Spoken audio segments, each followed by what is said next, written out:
Mais uma vez, uma grande alegria de estarmos juntos aqui para estudar a doutrina espírita. Hoje nós estudaremos o Evangelho segundo o Espiritismo, capítulo segundo. Meu reino não é deste mundo. Esse capítulo aborda as seguintes temáticas: a vida futura, a realeza de Jesus, o ponto de vista e instruções dos espíritos, uma realeza terrestre. No estudo passado, nós abordamos a vida futura e nós pretendemos, então, seguir com os outros temas a partir de agora.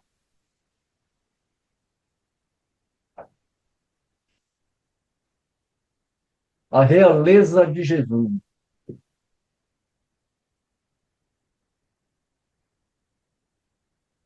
Que o reino de Jesus não é deste mundo, todos compreendem, mas também na terra não terá ele uma realeza, porque estamos arremetendo ao diálogo de Pilatos e Jesus, né? Quando Pilatos vai perguntar se ele é rei, e Jesus fala que o reino dele não é deste mundo. E, e a gente já viu no estudo que Pilatos não compreendeu a fala de Jesus, né? Então, quando Jesus fala, né, que o reino dele não é deste mundo, todos compreendem, né? Nós agora compreendemos que ele está se referindo, né, ao reino espiritual, mas na terra também. Não terá Jesus uma realeza? Porque nem sempre o título de rei implica o exercício do poder temporal. Ele é dado por consenso unânime aos que, por seu gênio, se colocam em primeiro lugar em alguma atividade, dominando o seu século e influindo sobre o progresso da humanidade. É nesse sentido que se diz: o rei ou príncipe dos filósofos, dos artistas, dos poetas, dos escritores, etc. Essa realeza, que nasce do mérito pessoal, consagrada pela posteridade, não revela muitas vezes preponderância bem maior do que a conferida pela coroa real? A primeira é imperecível, enquanto a outra é joguete das vicissitudes. Aquela é sempre abençoada pelas gerações futuras, ao passo que a outra, muitas vezes, é amaldiçoada. A realeza terrestre acaba com a vida.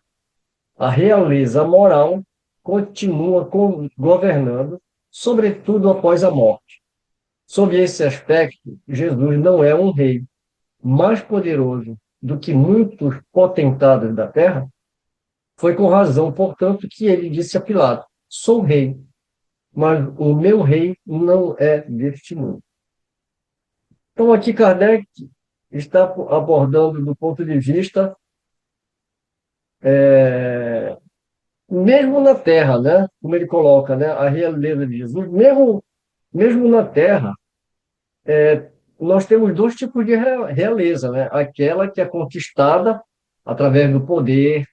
A gente vê muitos cargos também, né? De presidente, cargos dentro de hierarquias, conquistada por votos, e muitas vezes dentro das políticas, dentro dos jogos de interesses, né? E não é dessa realeza que Kardec está se referindo.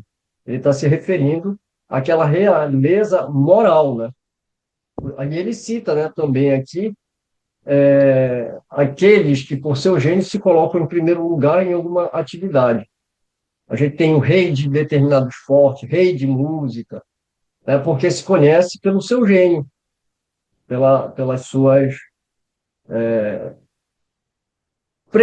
predicações morais, né, e não por um poder temporal. Na verdade, eu sempre tenho essa visão decorrente dos que eu vou fazendo na doutrina espírita, porque partindo daquele princípio que Jesus também nos ensina, quem quiser ser o primeiro, seja o último. Mas a gente está sempre muito preocupado com o mundo à nossa volta, nesse aspecto e tantos outros. Mas veja bem que isso é uma situação, no mundo em que vivemos, que sabemos através do conhecimento da própria doutrina, em que nível de aperfeiçoamento nos encontramos, nós estamos ainda muito ligados a esses reinos de que o Mário acabou de mencionar, que são os reinos terrenos. Jesus vem para dizer, não, não que a gente tenha que fugir da vida, desaparecer do planeta para poder virar rei da noite para o dia, de forma que não é o caso. Mas a gente está muito ligado a esses reinos, vamos dizer assim, transitórios, que são reinos, a palavra reino até não mais dentro disso foi colocado. Quando devemos nos voltar mais para esse lado da mensagem, para esse lado do ensinamento. E isso, antes e acima de tudo e constantemente, em função a nós próprios. Essa preocupação excessiva que nós temos de estar sempre preocupado com o social, com os desmandos, as coisas que.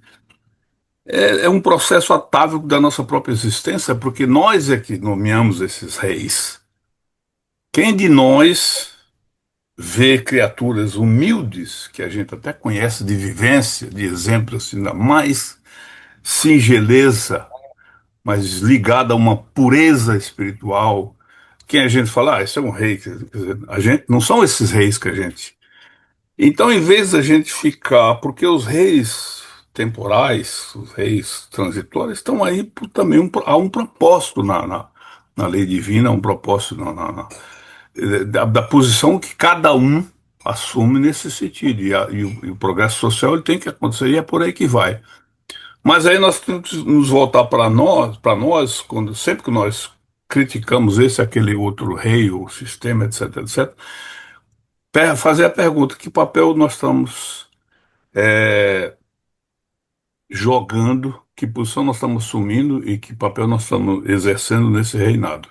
Eu acho que a mensagem tem esse condão mais profundo de vir para dentro de nós e nos fazer pensar nesse sentido. O ponto de vista. A ideia clara e precisa que se faça da vida futura dá uma fé inabalável no porvir. E essa fé tem consequências enormes sobre a moralização dos homens, porque muda completamente o ponto de vista sob o qual eles encaram a vida terrena. Para quem se coloca pelo pensamento na vida espiritual que é indefinida, a vida corpórea se torna simples passagem, breve estação num país ingrato. As vicissitudes e tribulações dessa vida não passam de incidentes que ele suporta com paciência, pois sabe que são de curta duração e devem ser seguidas por um estado mais feliz. A morte nada mais terá de assustador. Deixa de ser a porta que se abre para o nada, para ser a porta da libertação, que faculta ao exilado a entrada numa morada de felicidade e de paz, sabendo que está num lugar temporário e não definitivo. O homem encara as preocupações da vida com mais indiferença, resultando-lhe daí uma calma de espírito que abranda as suas amarguras. Quando o homem ele tem essa ideia clara e precisa que a morte ela é apenas uma morte física, mas que o espírito é imortal, né? E que a gente sobrevive à morte, porque é só um estado, né? É uma transição, porque como o nosso espírito ele é imortal, e nós sabemos que essa caminhada que a gente tem entre as encarnações, elas são necessárias para a nossa evolução. Então, aquele que tem essa ideia clara, ele, como ele coloca aqui, né? Dá uma fé inabalável no português. Porque ele sabe que a vida não acaba com a morte física. Interessante que ele coloca aqui, ó. Perdão, só que é. Porque muda completamente o ponto de vista sob o qual eles encaram a vida terrena. Então, aquele que acha que tem uma única vida, ele se desespera com qualquer coisa. Mas aquele que sabe que a gente está só de passagem aqui, né, numa progressão de reencarnações, de encarnações, né, ele tem um outro ponto de vista, né? Interessante quando ele coloca aqui, né, que para quem se coloca pelo pensamento na vida espiritual, que é indefinida, a vida corpórea se torna simples passagem, breve estação num país ingrato.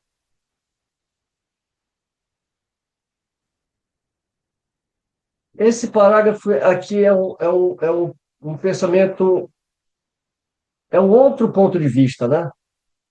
Ele coloca assim, pelo simples fato de duvidar da vida futura, o homem dirige todos os seus pensamentos para a vida terrestre. Ao contrário do que a gente leu anteriormente, né? Aquele que tem a fé numa vida futura, o foco dele não é só aqui na Terra.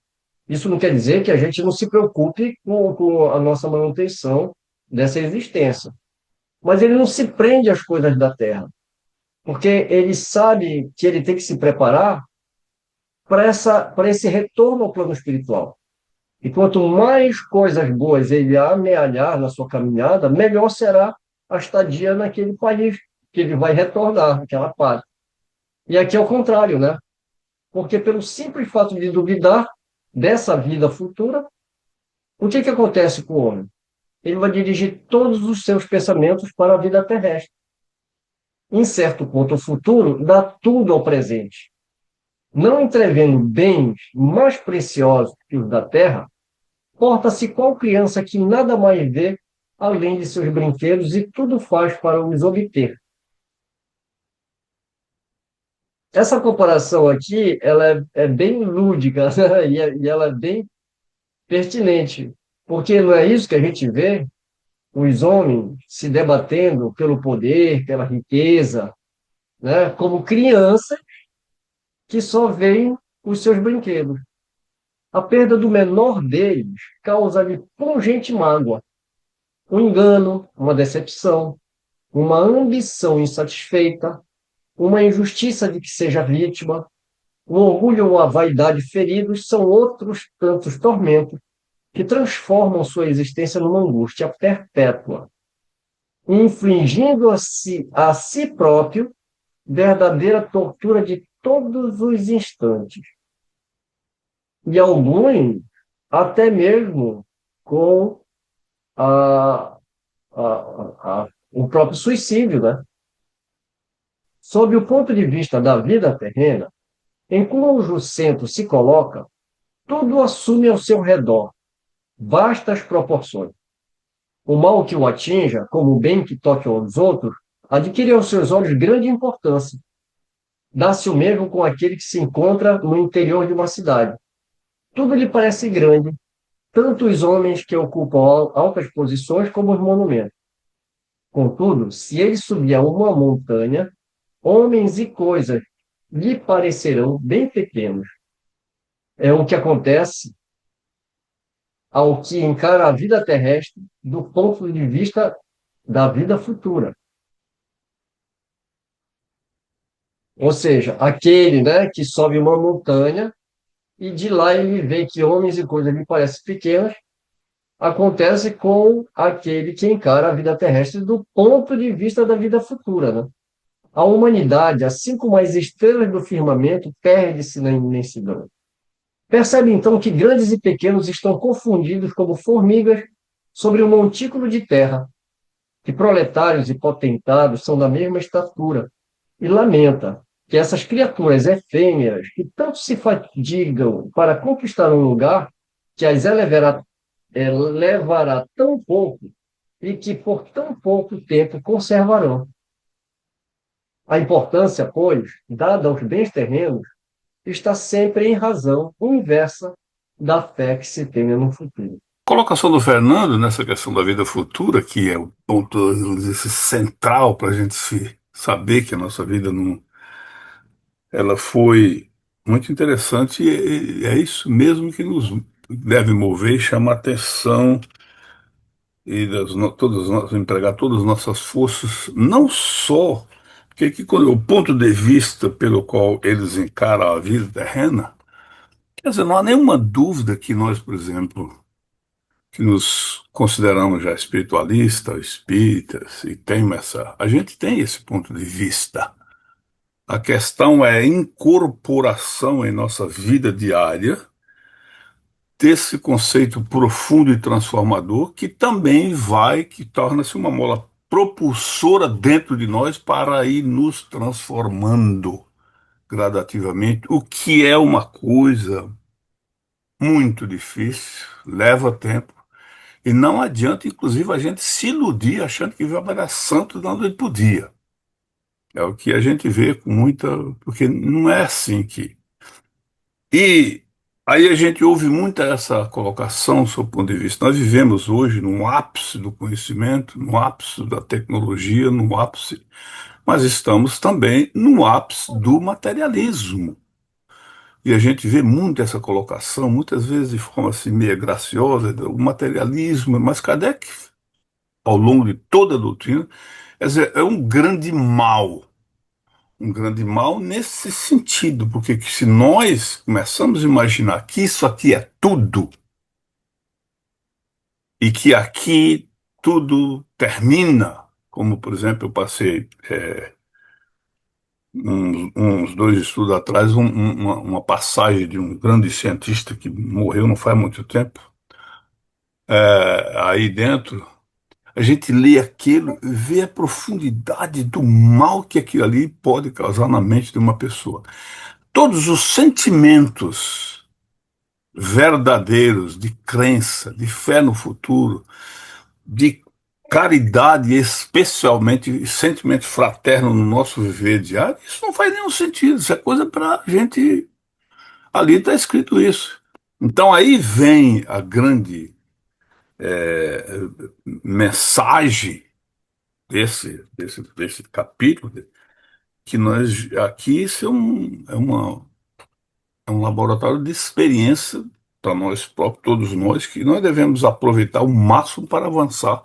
E nós podemos ter um papel no relacionamento com nossos irmãos, não numa visão dogmática de fé, o cara tem que ser espírito, não. De mostrar para eles o quão profundamente nociva essa ideia de que aqui é tudo, porque daí vem todos os vícios, todas as crenças que nos impulsiona ao niilismo, ao completo aniquilamento da nossa essência, que não é. Nós somos seres imortais, criados nessa condição, e assim vamos percorrer a nossa jornada evolutiva até nos tornarmos parte dessa realeza do que Jesus fala, mas é com muito trabalho, muita dedicação e vivência diária. Eu fiquei, quando o Antônio estava falando, eu pensei exatamente no seguinte: eu vejo vários casos de pessoas com 80, 83 anos começando a fazer uma faculdade, certo? E daí eu penso em Sócrates, ou seja, quem filosofa se prepara para a morte, ou seja, chega na morte em melhores condições. Sexto, dir-se-ia que se todos pensassem dessa maneira, tudo periclitaria na Terra, pois ninguém mais iria ocupar-se com as coisas terrenas. Não. O homem, instintivamente, procura o seu bem-estar, e mesmo estando certo de que só por pouco tempo permanecerá no lugar em que se encontra, ainda assim cuida de estar aí o melhor ou o menos mal que lhe seja possível. Não existe ninguém que, encontrando um espinho debaixo de sua mão, não o retire para não se picar. Ora, o desejo do bem-estar força o homem a tudo melhorar, impedido que é pelo instinto de progresso e da conservação que está nas leis da natureza. E a gente vai ver no livro terceiro, da Leis Morais, a lei de conservação, né? A lei do progresso, porque é exatamente isso que ele está colocando aqui, né? Ah, então, se a pessoa só pensa na vida futura, então isso seria uma coisa perigosa, né? Porque aí a pessoa não se ocupa mais com as coisas terrenas. Não. Então, como ele está colocando aqui, que até mesmo pelas leis divinas, pelas leis naturais, o homem e todo ser existente na Terra, né? Na verdade, né? No animal está ainda com uma espécie de instinto. No homem, nós temos o instinto, mas também já temos o raciocínio, né? Então, determinadas emoções, sensações, são para preservar a vida do homem, né? O medo, então, como ele coloca aqui, né? Ninguém que tenha um espinho embaixo da mão não vai retirar. Então, não se trata disso. Por quê? Porque isso também é aquela coisa, é a vida futura bem compreendida, né? Porque a vida futura compreendida segundo o Espiritismo, a gente vai recair na reencarnação.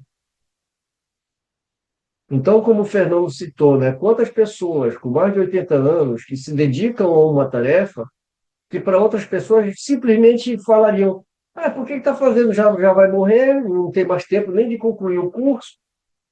Quando, na verdade, as nossas vidas, os desígnios de Deus, só Deus conhece. Cabe a nós viver na plenitude das nossas forças, nos instruindo, nos melhorando, fazendo o bem, né? Então, enquanto estamos encarnados, a gente tem que fazer tudo para que a gente se melhore, porque a reencarnação é justamente o processo pelo qual o espírito precisa para se purificar, para depurar. Então, é a vida futura bem compreendida, né? E a vida futura segundo o Espiritismo e as leis que regem, as leis naturais que o próprio Espiritismo vai nos trazer de uma forma muito compreensiva, muito racional, né? Ele, pois, trabalha por necessidade, por gosto e por dever, obedecendo, desse modo, aos desígnios da providência, que o pôs na terra para tal fim, né? Então, o homem, ele tem uma finalidade. Simplesmente, aquele que considera o futuro não liga ao presente mais do que relativa importância e facilmente se consola de seus insucessos, pensando no destino que o aguarda. Você sabe que eu lembrei agora, enquanto eu estava lendo isso aqui, eu lembrei de um dos livros, né, do Antigo Testamento, que vai falar de a vida de Jó. E Jó, ele vai perdendo tudo, inclusive a saúde, né? Ele perde mulher, perde filho, perde escravo, fica na completa miséria, né? E todos falando: "Oh, isso está acontecendo porque você adora esse teu Deus aí, abjura", né? E ele falava sempre: do ventre da minha mãe eu vim nu, devo retornar para lá nu, porque tudo que eu tive foi Deus que me deu, né? Então, eu lembrei desse livro, né? O livro de Jó, que conta justamente a história de um homem que tinha uma fé muito grande, porque ele colocava em primeiro lugar a vida dele na mão de Deus, né? Porque ele sabia que tudo que ele tinha e tudo que ele deixava de ter era uma prova para ele. É lógico que de lá a gente pode tirar várias lições. Eu estou adequando aqui, né, fazendo analogia, né? Então, Deus não condena, portanto, os gozos terrenos. É porque aquela história também, né?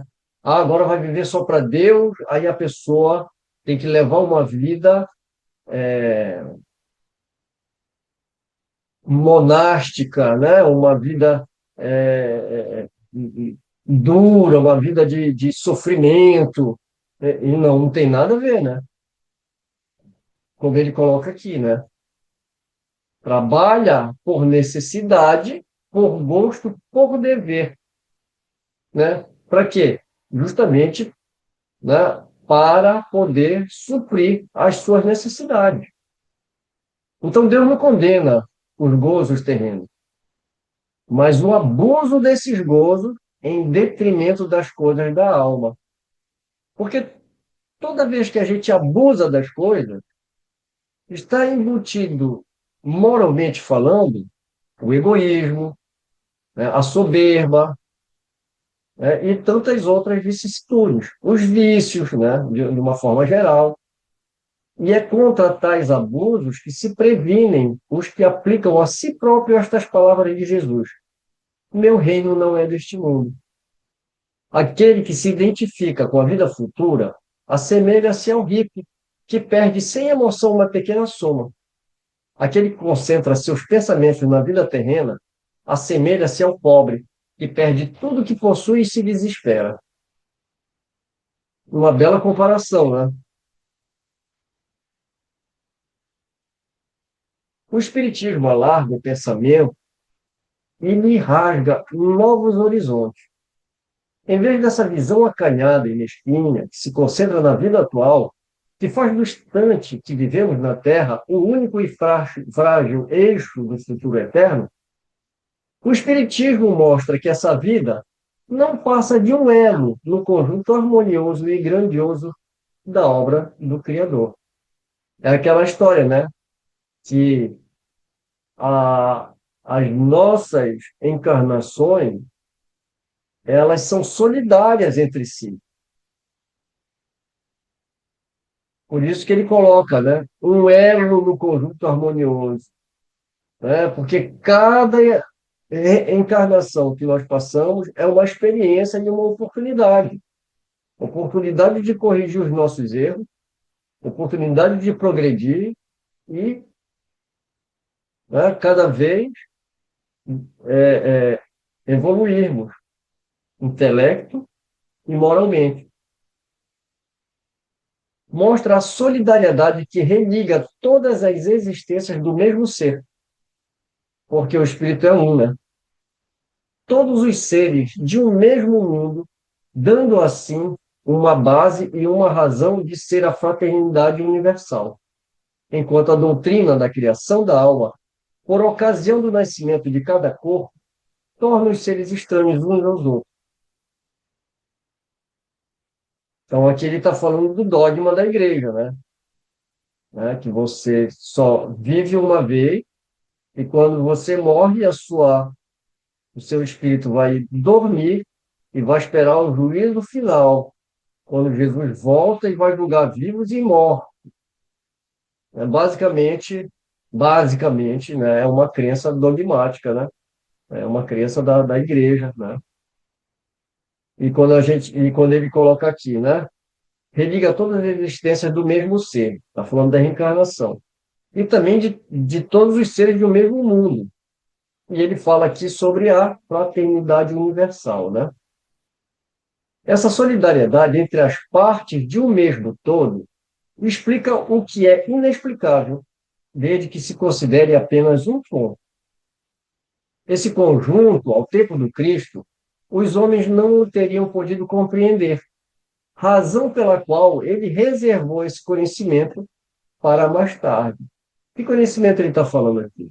Ele está falando da reencarnação, porque o judeu ele tinha uma vaga ideia do que acontecia com a alma após a morte, né? Eles sabiam que a alma ia lá para o... Tem um termo, né? Sheol, né? Que eles vão falar, é uma espécie de céu, né? Ou o Hades, né? Que ainda são denominações gregas, mas é o inferno, né? E tem, e tem outras denominações, né? Para o inferno mais profundo e por aí vai, né? Mas era uma crença que eles tinham, né?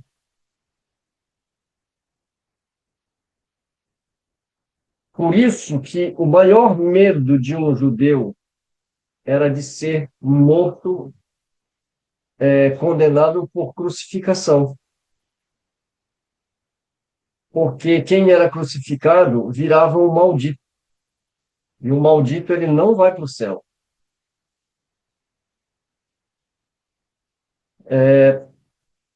Já que eu toquei nesse assunto, mas eu não vou aprofundar, tá? Mas é por isso que quando os judeus levaram Jesus para ser julgado, Pilatos devolveu para ele. Ele falou: agora, vocês estão acusando ele de ele falar que ele é rei, mas eu não tenho nada com isso. Se ele é rei dos judeus, quem tem que julgar é vocês, né? Aí eles falaram que não, porque eles não podiam condenar ninguém à morte. E realmente eles não podiam, só Roma que poderia condenar alguém à morte, né? Mas o pretexto deles e outra, quando Pilatos finalmente decide que não tem jeito, né? Ele fez de tudo ali, e não teve jeito, e Jesus vai ser morto, eles pediram a crucificação. Por quê? Justamente por isso, para que Jesus passasse a ser um maldito. E sendo maldito, ele não poderia ser cultuado como um Marte, entendeu? Ele não viraria um Cristo, né? Ele seria realmente um maldito, né? A diferença é que Jesus ressuscitou, né? É só essa a diferença, né? Porque os outros, né, não aconteceu nada, né? Os outros morreram porque teve outras pessoas que se passaram por Cristo, né? Isso até é citado em algumas passagens das Escrituras, né? Que outras pessoas se passaram e não deu em nada, né? Não- Ficou por isso mesmo, porque não eram falsos profetas, né? Mas no caso de Jesus, tem toda uma história. Sabe o que é curioso? É uma coisa que eu esqueci de mencionar no estudo passado. Vou trazer aqui mais por curiosidade. O pretório, você sabe onde que ficava o pretório? Onde Jesus foi levado lá para conversar com Pilatos? Ficava na Torre Antônia. Vocês lembram da maquete do templo? Onde ficava a Torre Antônia? A Torre Antônia era um anexo, né, bem colado. E era alta porque eles podiam observar tudo o que acontecia no templo, porque eles não queriam confusão. Tinha mais de 40 mil soldados ali dentro. É por isso que a gente também fala da outra passagem, né? Quando Jesus bate, quebra tudo lá e tal, e a gente fala que se isso tivesse acontecido, na hora Jesus teria sido preso, né? Porque eles não queriam nenhum tipo de revolução ali. Então, olha que engraçado. Jesus está no pretório. Ele está lá do lado do templo da Torre Antônia. E eles, era véspera de Páscoa já. E eles não queriam ficar impuros. Sabe o que eles fizeram? Eles não entraram. Você pode ver que eles estão do lado de fora da Torre Antônia, porque se eles entram ali, no ambiente pagão, eles ficariam impuros. E se eles ficassem impuros, eles não poderiam comemorar a Páscoa.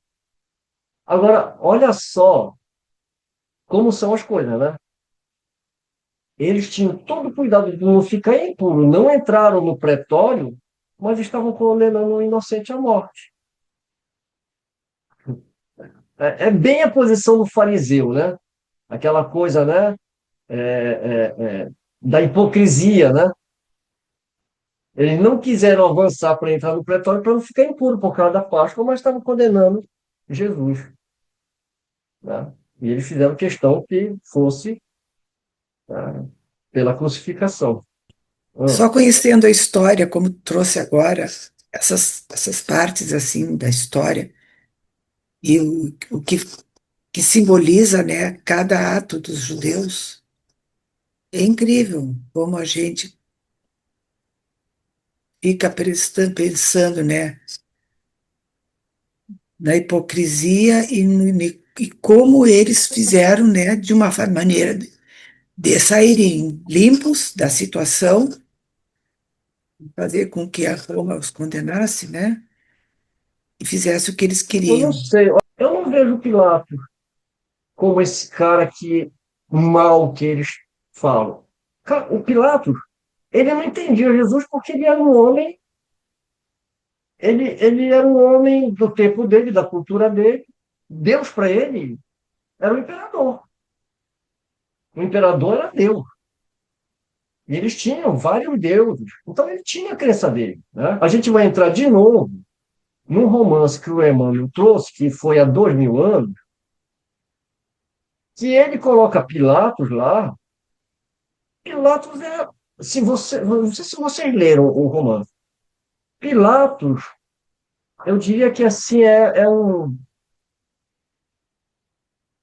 Me falta adjetivo, mas assim é um crápula, sabe? Um cara Ele inescrupuloso, descreve como se fosse um devasso, assim, uma é pessoa um que não tinha devasso, é. nenhuma É um moral. cara que é um Hum, cara que deu em cima da mulher do cara, que não sei isso. o. Uhum. Olha, sinceramente, juro por Deus, eu não sei, eu posso estar errado, mas eu não vejo Pilatos dessa maneira, né? Eu não vejo Pilatos dessa maneira, principalmente nessa passagem aí, né? Ah, ele lavou a mão, por que que não sei o quê Cara, mas ele fez tudo o que ele podia. Ele conversa com Jesus, indaga Jesus, ele não entende Jesus, mas ele vê que o cara é inocente. E ele fica preocupado, ele fica de um lado para o outro, pensando como ele vai libertar aquele cara. Ele disse: Eu já sei, eu vou oferecer outro no lugar, porque na Páscoa tinha, aliás, hoje, nos países cristãos, né, tem a indulgência do presidente. Nós temos no Brasil isso, né? Então, na Páscoa, tinha essa tradição de você libertar alguém. E ele falou: tive uma ideia, vou libertar alguém aqui, né? Que seria o próprio Jesus, né? Dar uma indulgência para Jesus. Aí falou: não, a gente não quer que você liberte, não. A gente quer que tire o Barrabás. No entanto, o Barrabás era um assassino, né? Era um homem, era um criminoso. Mas era adorado pelos judeus porque ele fazia parte, ele era revolucionário, né? Ele Ele fazia era um parte, zelote, né? um Barrabás era um zelote, ele zelote. fazia parte de uma revolução que lutava contra o Império Romano. E, no entanto, aí não deu certo. O que que ele fez? Ele: eu já sei, vou dar umas pancadas nele aqui e vou falar: olha, já machuquei bastante ele e agora dá para ele ir embora, né? Pilatos manda, só que, e ali também entra a minha crença, isso não está escrito em lugar nenhum. Para mim, Pilatos, nem ele sabia o que fariam com Jesus. Eu acho que até ele se assustou quando viu Jesus flagelado daquele jeito. E aí, porque os soldados eram terríveis, né? E aí ele falou: disse, ó, tá aqui, já açoitei, já judiei dele, né? Pode ir embora? Não, quero que crucifique. E aquela turba, né? Querendo ou não, Pilato, ele também, ele era, é, é, é, ele era um serviçal do império, né? A responsabilidade dele, o medo dele era justamente de acontecer alguma coisa ali, uma revolução, né? Então ele fala: agora eu lavo minhas mãos. Então eu não vejo culpa, entendeu? Em Pilatos, né? Ele poderia ter tirado o seu. Ele não iria se envolver, ele já não queria se envolver, ele já estava se envolvendo mais do que ele deveria. Mas ele. Agora, isso daqui é uma visão minha, tá entendendo? Eu vejo as coisas assim. Então, eu não sei, desde o dia, desde a primeira vez que eu li aquele livro lá, há 2000 anos, aquilo me causou um mal-estar tremendo, sabe? Não sei te dizer porquê, mas para mim, eu não, sabe, eu não vejo Pilatos daquela forma, não, né? E outra coisa, né? Os grandes bacanais, a gente tem que pensar que era uma época, dos homens daquela época.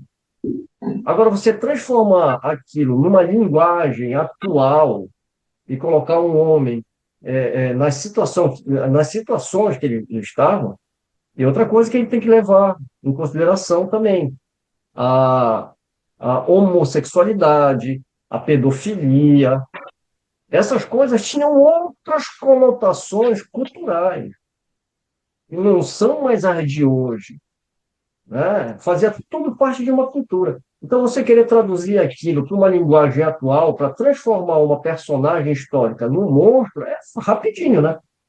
As pessoas já não pensam muito, né? Ainda mais quando se trata dessas questões, né? Que são tão ligadas, né, aos vícios da carne, né? Mas, enfim. Mas essa passagem de Jesus, ela é muito complexa, porque vai envolver o rei o rei dos judeus, o verdadeiro, né?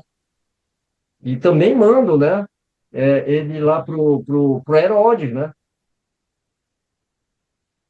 Até isso, né? Fala, não, manda lá pro rei dos judeus, que era o Herodes. Aí Herodes também não quis, mandou de volta. Então são vários personagens, e se a gente for analisar cada uma, aí você entende todo o contexto político, né? Quando acabou o julgamento, os soldados que estavam fazendo a, a, a, a proteção ali, né, para Jesus chegar até o Calvário, aqueles caras não estavam vendo a hora de acabar aquilo ali. Eles estavam era morrendo de medo, aqueles caras, aqueles soldados, né? Porque nunca tinham feito, sabe, uma arruaça tão grande por causa de um homem, né? Então eles queriam acabar logo com aquilo ali, né? Tanto é que na hora que Jesus não aguenta mais segurar a cruz, eles pegam o primeiro que passa lá, né? Simão ou Cirineu, né? Simão de Cirene. Mas, na verdade, eu não estudo por romance, né? Eu vou em outras fontes, né? Principalmente essas bíblias de estudo, de artigos, né? E livros, né? O negócio de romance não dá certo, não. Mas é sempre bom, né? A gente ter conhecimento, principalmente quando a gente vai fazer alguma crítica, né? Por isso que às vezes eu tem livros assim que às vezes eu até faço a barra para ler, né? Porque por mim só eu não leria, né? Mas como a gente está o tempo todo falando daqui e daquela, eu não posso abrir a boca e falar de um livro que eu não li, né? Porque aí é falsidade ideológica, né? Primeiro, que eu estou falando uma coisa que eu não li. Segundo, que se eu estou falando, eu estou me baseando em alguma coisa. Então, para me basear, eu tenho que ter ouvido alguém. Aí, além de falsidade ideológica, eu viro Maria vai com as outras, né? O homem sem opinião, então, às vezes a gente tem que ler livros, mas para realmente constatar, né? Porque como é que você vai fazer crítica se você não tem conhecimento de causa? Tá? Esse é um ponto também importante para a gente. Bem, mas vamos lá, vamos fazer a leitura das instruções dos Espíritos. Bem, então nós já vimos aqui as instruções trazidas, né? Primeiro pelas passagens do Evangelho, selecionada por Kardec, para abordar esse tema, que é a questão do meu reino não é deste mundo. Falamos sobre a realeza de Jesus, o ponto de vista, né? Então, digamos assim, desenvolvemos toda a parte teórica, junto com Kardec, hoje, né? E agora nós vamos partir para a prática dessa teoria. Vamos conhecer na prática o que é a vida futura, com um relato de uma rainha de França. Kardec separa essa comunicação e coloca como instruções dos espíritos. Só tem essa comunicação. E ele intitula Uma Realeza Terrestre. Quem melhor do que eu pode compreender a verdade destas palavras de Nosso Senhor? meu reino não é deste mundo, o orgulho me perdeu na terra. Quem, pois, compreenderia o vazio dos reinos da terra se eu não o compreendia? Que trouxe eu comigo da minha realeza terrena? Nada, absolutamente nada. E, como que para tornar a lição mais amarga, ela nem mesmo me acompanhou até o túmulo. Rainha entre os homens, como rainha julguei que penetrasse no reino dos céus. Que desilusão, que humilhação, quando em vez de ser recebida aqui qual soberana, vi acima de mim, mas muito acima, homens que eu julgava insignificantes e aos quais desprezava por não terem sangue nobre. Oh, só então compreendi a esterilidade das horas, das honras e grandezas que se buscam com tanta avidez na terra. Para se conquistar um lugar neste reino, são necessárias a abnegação, a humildade, a caridade em toda a sua celeste prática, a benevolência para com tudo.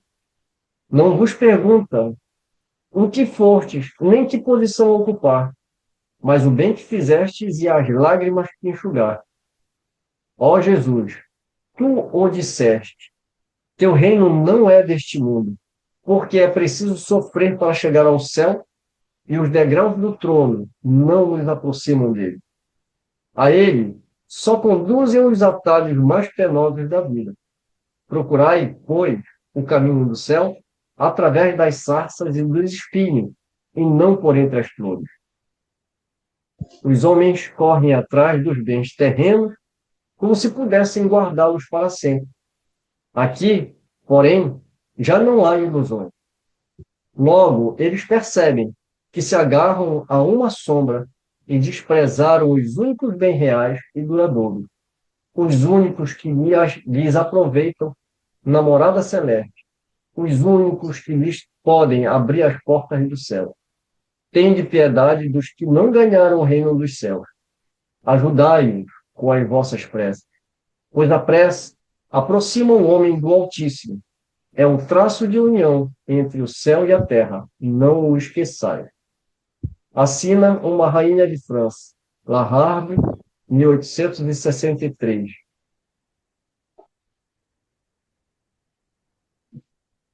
Para compor esse capítulo, as ideias elas são desenvolvidas nas obras anteriores, que são as obras basilares. Então, a gente vai ver questões, por exemplo, né, como a pergunta, se eu não me engano, é 625, posso estar errado, que vai perguntar qual é o guia e modelo para a humanidade, né? Ele vai falar Jesus, mas tem todo um texto, todo um comentário de Kardec a essa pergunta também. E já que eu mencionei a questão, deixa eu compartilhar com vocês a leitura. Qual o tipo mais perfeito que Deus ofereceu ao homem para lhe servir de guia e modelo? Vede Jesus. Comentário de Kardec. Jesus é para o homem o tipo da perfeição moral a que pode aspirar a humanidade na Terra. Deus não oferece como o mais perfeito modelo, e a doutrina que ele ensinou é a mais pura expressão de sua lei, porque ele estava animado do Espírito Divino e foi o ser mais puro que já apareceu na Terra. Se alguns dos que pretenderam instruir os homens nas leis de Deus algumas vezes os desviaram para falsos princípios, foi por se deixarem dominar por sentimentos demasiado terrenos e por terem confundido as leis que regem as condições da vida da alma com as que regem a vida do corpo. Muitos deles apresentaram como leis divinas o que eram apenas leis humanas, instruídas para servir as paixões e dominar os homens. E nós vamos ter também vários artigos na Revista Espírita, desenvolvendo também essa temática, né, sobre a compreensão da vida futura, como isso tranquiliza mais o homem, faz o homem pensar de uma forma diferente. Nós temos, inclusive, um artigo também, se eu não me engano, na Revista Espírita de 1860, se eu não me engano, tá? Que eu não fiz a pesquisa, mas que chama exatamente o ponto de vista, mas que não é o mesmo texto. Esse texto ele desenvolve, inclusive, falando da vida, né, é, narrando uma coisa bem do cotidiano, né, de como as pessoas que têm essa compreensão de uma vida futura e aquele que não tem, como cada uma delas se comporta, como cada uma daquelas passa as suas angústias, as suas dificuldades, é bem diferente, né? Então, o conhecimento das leis de Deus, ela traz uma enorme diferença na vida daquele que crê, né? Encerramos assim o capítulo 2º do Evangelho segundo o Espiritismo. Meu reino não é deste mundo. O próximo estudo entraremos para abordar o capítulo 3º. Há muitas moradas na casa de meu pai. E aí nós temos uma temática bem extensa, né? Diferentes estados da alma na erraticidade, diferentes categorias de mundos habitados, destinação da terra, causa das misérias terrenas, que seria a parte teórica desses ensinamentos deste capítulo aqui, extraindo a moral desses ensinamentos. E a parte prática ficaria por conta das instruções dos espíritos. São comunicações que nós vamos ter sobre temas como mundos inferiores e mundos superiores, mundos de expiação e de provas, mundos regeneradores e progressão dos mundos. Então, eu conto com vocês no próximo estudo, e aqui a gente vai se despedindo, agradecendo sempre a Deus, agradecendo a cada um de vocês, e que a gente possa, então, se encontrar mais uma vez no próximo estudo. Um beijo no coração de todos e até a próxima.